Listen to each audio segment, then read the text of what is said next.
Hi everyone, this is Ruturaj and welcome to our channel Join. In today's video, we'll be looking at mutual funds and ETFs. So, mutual funds are funds managed by financial institutes. Right. So if you don't have any idea of the stock market, then in that case you can opt to invest in these mutual funds, and because these are managed by financial institutes, and generally they are managed by a financial manager, and he is a well-to-do person with apt knowledge of the stock market. So if you invest in mutual funds, then what would you do? There are two types actually. There are two types. One is SIP and another is lump sum. So in SIP, you have to like pay. You can choose monthly, quarterly, or like that. So you have to pay the amount in chunks, right? This month 3,000, next month 3,000, and so on. In lump sum, you basically pay at once. Like say for example, 1 lakh or 5 lakh rupees you want to invest in mutual funds. Now, in mutual funds, so these people, the fund managers, they invest this money in the stock market. Okay, not only stock market, they invest it in stock market. Some part is invested in debentures, some part is invested in bonds, and so on, right? These are all financial, you can say, instruments. They invest in everything, okay, depending upon your risk taking capability. So if you choose that I want to be at high risk, then they invest in a very liquid stock market, like high beta stocks in the stock market. But if you choose that your profile is conservative, then they invest some part in stock market, some part in government bonds, and so on. So this is how they manage your portfolio. So and they charge a very small commission for your portfolio, right? They charge a commission for your portfolio. Now the mutual fund, once you buy mutual fund, you get NAVs. NAVs stands for net asset value. So for example, we take SBI mutual fund, right? So for example, one NAV is, assume that 100 rupees. Now if you give, so for example you gave 1000 rupees, right? This is your investment. Then how many NAVs you would be getting? You would be getting 10 NAVs, right? So this is how mutual fund, if you purchase mutual fund, you would be getting this 10 NAVs, and you would get your mail of these 10 NAVs upon your registered email ID. Now, so for example, you want to sell this 10 NAVs. So for example, you want to sell it after 1 year, and you sold the 10 NAVs. Now remember here that now the price of the NAV of this day, say for example you sold on 10th of July, right? So the closing price, closing NAV price on 10th would be taken as the selling price. So if you sold the closing price, say for example here is 200 rupees. So if you sold the 10 NAVs, then it would be 2000 rupees. So you would be making a profit of, you invested 1000 rupees and you are getting 2000 rupees. So a profit of 100%, right? So this is how, remember that the closing NAV price is taken on the day that you have sold your mutual fund NAVs, right? So now, okay, so mutual funds generally are given in two formats actually. One is folio format and another is demat format. Okay, So folio format is generally given, so it is generally used, but you can convert it also to demat format. Now what is the benefit of demat format? So if you convert it to demat format, then you can pledge your mutual funds, right?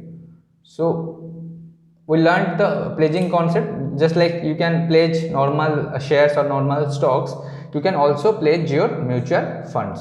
So once you pledge, say for example here you invested 1000 rupees and then you converted to demat form and then you pledged your mutual funds, then here you would be getting margin of, so for example you are getting 90% margin, so you will be getting margin of 900 rupees.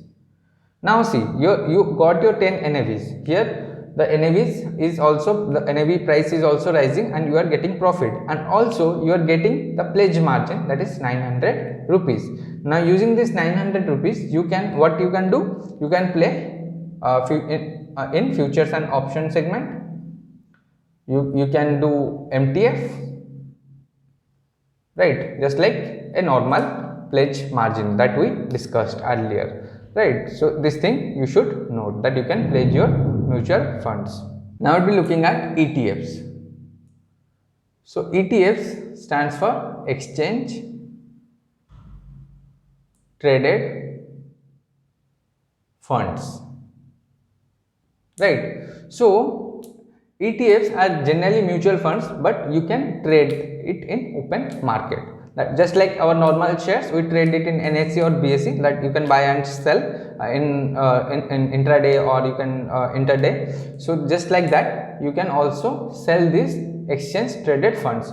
Note that in mutual funds, if you sell today, then the closing price would be taken, but here if you trade this exchange traded funds, say for example 10 July at 10 AM you sold, right? So exactly at that price, whatever is the value of this ETF, then that value would be taken. It is, imagine that it is a normal share or normal stock. These are known as exchange traded funds. Some examples are, so for example Nifty Bees, right? So you can invest in this Nifty Bees. So Nifty Bees actually follows our index Nifty.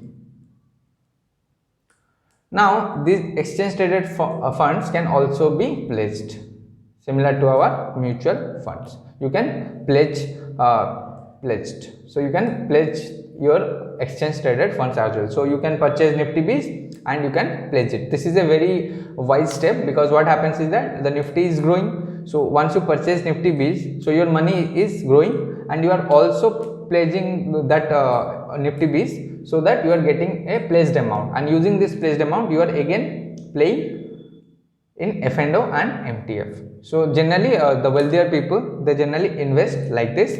So what they do is they invest in exchange traded funds and then they pledge it, and using that pledge margin they can play it in F&O segment and they can also do MTF. Now another of the important exchange traded funds is Bharat Bond, right? This is a very like government bond, you can say, and this is very secure, and this you can actually invest in Bharat bond. So what happens in Bharat bond is that, so here you get indexation benefit from the government, right?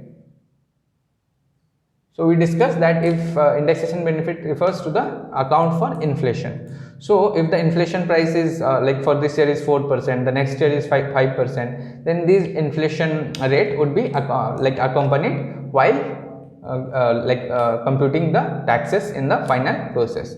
I'll be giving the link of Bharat bond. So in their website they have mentioned clearly what is the yield, how much you would be getting, and what are the taxation, and how is the indexation benefit calculated. You can go through it. So this is also a very good ETF that you can invest in. Like generally the lock-in period is for around 3 to 5 years. This is not lock-in period, I would say, but if you remain for 3 to 5 years, then the yield that they are offering, you can assume that you can get this complete yield. But as you know that this is a ETF, you can also trade it in the regular market. You can sell it at any point of time to book your profit. Okay, so these are some of the ETFs that you can look for. There are many other ETFs also, like Nifty Bees, and there is also a Liquid Bees. There are many others. I would be giving a link in the description to, you can check all them.